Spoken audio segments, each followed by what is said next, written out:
ఇవాళ రాహుల్ గాంధీ గారు పార్లమెంటులో తెలంగాణ మోడల్లో కులగణన చెయ్యాలని పోరాటం మొదలుపెట్టి మనం జంతర్ మంతర్లో ధర్నా చేస్తే కేంద్ర ప్రభుత్వం మెడలు వంచి ఈరోజు కేంద్ర ప్రభుత్వం ఇవాళ జనగణనలో కులగణన చేస్తామని చెప్పి కేంద్ర ప్రభుత్వం ముందుకు రావాల్సిన పరిస్థితి ఈరోజు మనం కల్పించినాం.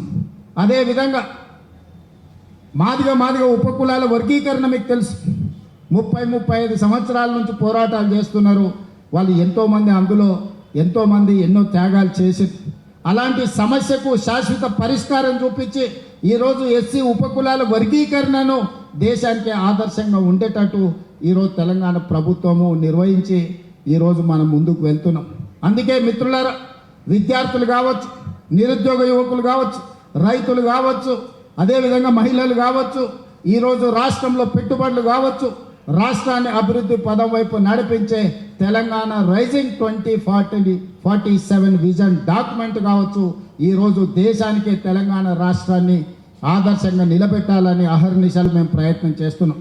ప్రభుత్వం నడిపించే సమయంలో కొంత ప్రభుత్వ నిర్వహణలో మేము కొంత సమయం ఎక్కువ ఇచ్చి ఉండొచ్చు.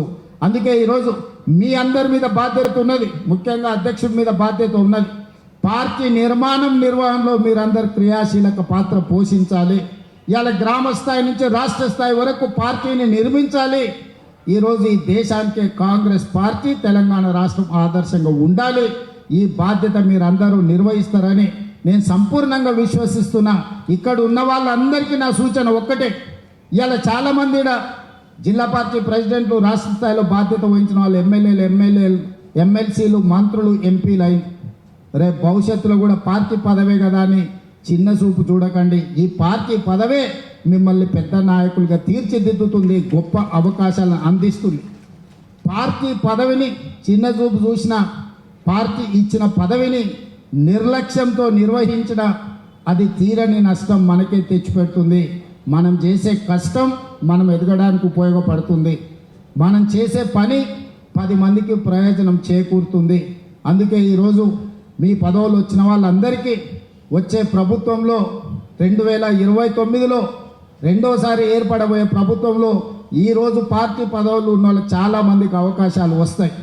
డీలిమిటేషన్ జరగబోతుంది, సీట్లు పెరగబోతున్నాయి, మహిళా రిజర్వేషన్లు రాబోతున్నాయి, మా ఆడబిడ్డల అవకాశాలు పెరగబోతున్నాయి, జమిలీ ఎలక్షన్లు కూడా తెస్తామని చెప్తున్నారు. ఇవన్నీ రాజకీయ అవకాశాలను పెంచుతాయి. మరి ఆ సమయానికి మీరు రెడీగా ఉండాలి. మీరు సమయం వచ్చినప్పుడు మీరు సిద్ధంగా లేకపోతే బట్టలు డ్రై క్లీన్లో ఉన్న ఇస్త్రీ బట్టలు తెచ్చుకుంటామని అటే పోయినంటే బీఫామ్ మీ దగ్గరికి రాదు. మీరు ప్రజల దగ్గర ఉండండి, ప్రజల సంక్షేమం కోసం పనిచేయండి, తెలంగాణ అభివృద్ధిలో భాగస్వాములు కాండి. తప్పకుండా ఈ పార్టీ, ఈ ప్రభుత్వం ప్రజలకు మేలు చేస్తుంది. మీరందరూ కూడా మాతో నడవాలి. ఇంతకుముందు పిఎస్సిలో మహేష్ గౌడ్ గారు ఒక మాట చెప్పారు, ఈ 18 నెలల పరిపాలన ఒక గోల్డెన్ పీరియడ్. ఈ గోల్డెన్ పీరియడ్ని ప్రజల దగ్గరికి తీసుకెళ్ళాలి. పనిలో మేము నిమగ్నమైనం. ప్రసార సాధనాలు మనకు కొన్ని సహకరిస్తే, కొన్ని సహకరించవు. కానీ ప్రజలకు, ప్రభుత్వానికి అనుసంధానంగా మీరే పని చేయాలి. గ్రామాలలో ప్రభుత్వం చేస్తున్న పనులను చర్చకు పెట్టండి. 10 సంవత్సరాల వాళ్ళ పరిపాలనను, 18 నెలల మన పరిపాలనను అంచనా వేయమనుంది. మీరు సవాల్ చేయండి సూటిగా, మీరు లెక్కలు తీసుకోండి, లెక్కలతో మనం జవాబిద్దాం. ఏ విషయంలో అయినా సరే, విద్య కానీ, వైద్యం కానీ, రైతు రుణమాఫీ కానీ, రైతు భరోసా కానీ, లేకపోతే ఆర్టీసీలో ఉచిత ప్రయాణం కానీ, మహిళలకు 0% వడ్డీ కానీ, ఏ విషయమైనా సరే 10 సంవత్సరాలలో వాళ్ళు ఏం చేసిండ్రు, 18 నెలల్లో మనమేం చేసినామో లెక్కలు చెప్పి ప్రజల్ని ఒప్పించి రాబోయే రోజుల్లో పార్టీ నిర్మాణంని ముందుకు తీసుకువెళ్దామని